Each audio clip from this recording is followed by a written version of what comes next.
Portrait de la bonne dame de Nohant, George Sand. La petite Amantine Aurore Lucille Dupin de Franqueuil, baronne du Devant, par mariage, est née en 1804. Petite fille du roi de Pologne, côté paternel, et petite fille d'un vendeur du quai des Oiseaux à Paris, côté maternel, elle ne renie rien, ce qui prévoit un avenir aristocratique et populaire.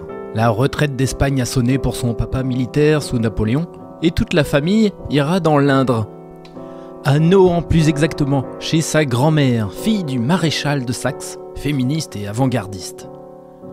Son petit frère ne survivra pas au voyage, et son père meurt la semaine qui suit d'une chute de cheval. Pour des questions financières, sa grand-mère s'occupe de l'éducation de George Sand, tandis que sa mère part travailler à Paris. George Sand aime vivre dans la campagne du Berry. Elle y puisera son inspiration pour ses romans. Le moulin à blé, cadre du roman Le Meunier d'Angibault, près de la maison de sa grand-mère où elle réside. Une mare dans une forêt réputée pour ses âmes perdues sous le chant des grenouilles, qui donnera la mare au diable.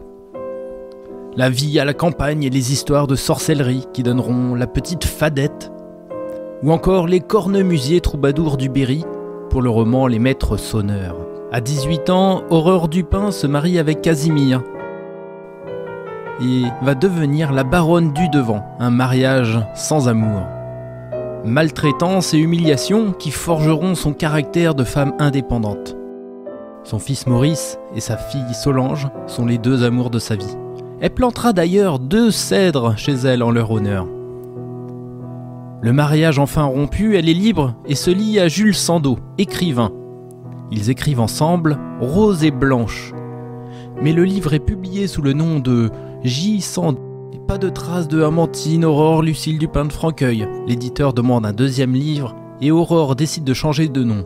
Sand pour profiter du succès du premier. Et pourquoi Georges ? Car c'est le prénom qui sent bon le terroir, synonyme de Berrichon, sa terre adorée. Grâce à son pseudonyme masculin, elle écrit et publie Indiana, une histoire d'amour très autobiographique. C'est un succès et devient vite la coqueluche de tout Paris. Et un sacré tempérament. Elle fume en public et porte des habits d'homme. Les années 30 sont sous le signe de l'amour, et donc à son tableau de chasse, Prosper Mérimée, une courte idylle de 1 mois, Alfred de Musset et une année de correspondance amoureuse, Michel de Bourges, son avocat, l'écrivain Charles Didier, l'acteur Pierre-François Bocage, Félicien Malfille, le costaud précepteur de ses enfants, et le timide Frédéric Chopin qu'elle abordera à la hussarde avec le concours de Franz Liszt.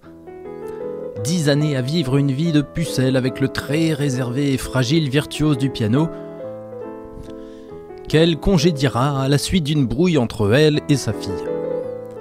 Elle se lance ensuite dans la politique en faveur de réformes. Et toujours en femme de lettres, elle utilise sa plume pour faire la promotion de l'émancipation de la femme. Elle retrouve l'amour grâce à Alex Manceau, secrétaire et amant, refuse la Légion d'honneur, car la croix lui donnerait un air de vieille cantinière. Elle meurt à Nohant-Vic à l'âge de 71 ans et sera enterrée sous les 2 grands cèdres qui sont toujours présents.